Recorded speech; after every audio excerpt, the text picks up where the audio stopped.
L'actualité hors de nos frontières, Ibou, nous mène au Liban 5 combattants du Hezbollah, dont Ali Al-Debs, tués en 24 heures. Exactement. 5 combattants du Hezbollah et 11 civils ont été tués dans le sud du Liban dans les bombardements israéliens.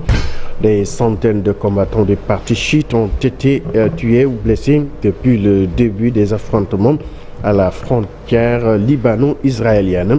Parmi ces 3 combattants, dans une frappe israélienne à Nabatché, dans le sud du Liban, figure Ali Al-Debs, responsable militaire de haut rang, avait déjà été blessé il y a quelques jours dans cette même ville lorsque sa voiture a été attaquée par un drone.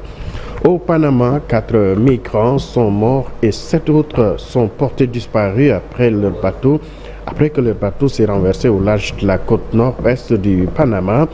Les 14 autres passagers sont sains et saufs selon le rapport d'un média local repris par Sénéfrom, service national des frontières du pays d'Amérique centrale. Guerre en Irak, Berlin va signer un accord bilatéral de sécurité avec Kiev. Le chancelier allemand et le président ukrainien vont signer aujourd'hui un accord de sécurité entre les deux pays, a annoncé le porte-parole du gouvernement allemand. Cet accord portera sur les engagements de sécurité et le soutien à long terme de l'Ukraine, a précisé ce porte-parole, confirmant que la visite de Volodymyr Zelensky à Berlin, qui avait été annoncée dans la matinée.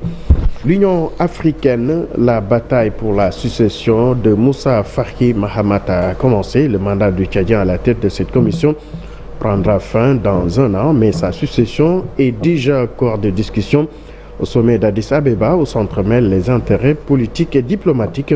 Arrivant donc au terme de son dernier mandat à la tête de cette commission, Moussa Mohamed Faki passera le témoin en 2025. Sa succession est déjà âprement disputée au sein de l'organisation panafricaine. Et pour terminer, relation Turquie-Égypte. Recep Tayyip Erdogan est arrivé donc hier au Caire, sa première visite en Égypte depuis plus de 10 ans. Il y avait de l'eau dans le gaz entre Ankara et le Caire en raison du soutien turc aux frères musulmans considérés comme une organisation terroriste en Égypte. Les deux capitales ont décidé de fumer le calumet de la paix. Ils les mettent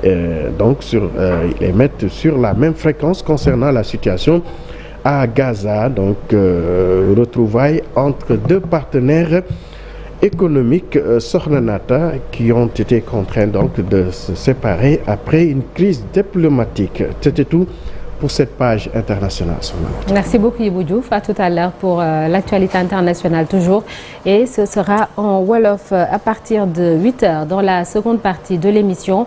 La chronique économie. Hier, on parlait des conséquences de la coupure d'Internet.